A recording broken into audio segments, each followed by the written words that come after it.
good yung maggenggeng? Today is the day we're going to the Piduan. Hindi ito napagplanuhan pero napag-usapan. Wow! Kataas na naman ng energizer.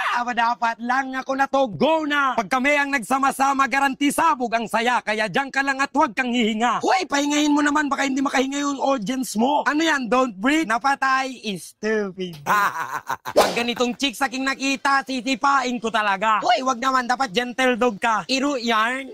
Uy, Aspin. Anong Aspin? Askal na pangit. Siyempre, nag-stop by muna kami para bumili ng mga pagkain at prutas para masustansya ang ating katawan dahil yun na ang puhunan sa pagbablog. O diba, komedyante na, advisor pa. Ano na tawag sa inyan? E di comedalizer. Panghimagas yun na. Appetizer yung tanga ka ba? Tama na muna ang kalokohan dahil pumunta muna tayo sa ating paroroonan. E di sige. At dahil nga hindi kaya ng isang one hand ko ang mag-video, pinabidyo ko na muna sa iba. Kung gusto nyo silang makilala, e di eto sila. What a discrimination. It's stupid.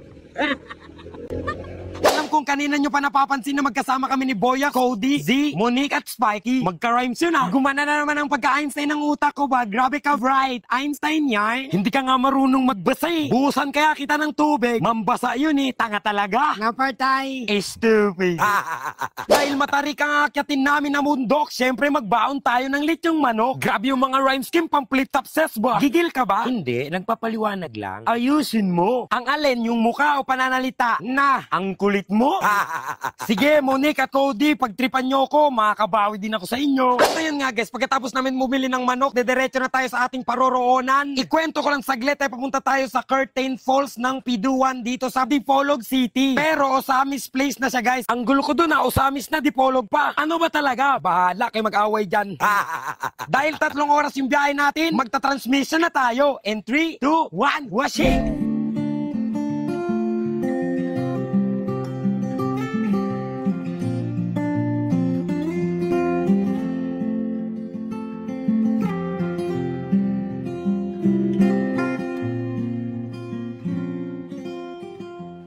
O diba napakanta rin kayo, dapat ganun din ang editing. May instrumentally and melody kasi masyado kang noisy. Huwag kasi puro trabaho at hassle ang inuuna. Sa reality tumakas, mag-relax at sarili na muna. Yung isang araw na pahinga lang ang iisipin at wala nang iba. Yung outing namin natuloy na, yung plano nyo, plano pa rin ba? Napatay. Stupid. Sa mainit na panahon, dapat meron tayong ice cream na nilalamon. Nakita ko nga pala si Hugin sa si Princess na bumibili ng ice cream. Alam kong namimiss nyo na yung mga ganitong sorbetes na tinitinda. Gawang tao, hindi gawang makina. Alam nyo na yun eh, masarap kasi yun eh, lasang apa. Ha! Neneng B, ako ang yung boy ice cream. Uy, naglaway na nanonood. Ano ba yan, kuya? Siyempre, ginutom naman tayo. Dapat kakain muna tayo ng karne, manok, at saka mga prutas. Para busog yung tummy, pag-aakyat na tayo sa taas. Wala nang patumpik-tumpik, patara na agad. At siyempre, kailangan nating magsakay dito sa kanilang minivan kasi sa taas pa talaga yung Curtain Falls na tinatawag nila. Excited na ako, pero bagong lahat, alam kong nagagandahan kayo sa quality ng aking camera ngayon at dahil to sa J Gadgets. Huwag kang mag-alala kasi affordable lang, may pre-owned at brand new. Meron silang Salmon, Skyro at Home Credit kaya basta iPhone sa J Gadgets. Advertise ba para makakwarta? Hirap na mahanap buhay, uy. Hoy sis, napag-aalataan ka. At pagkatating nga namin guys, nagulat ako kasi hindi na siya waterfalls, meron na ditong tubig na water up. Ano yan? Hindi na siya London Bridge is falling down. Isa na siyang falling up.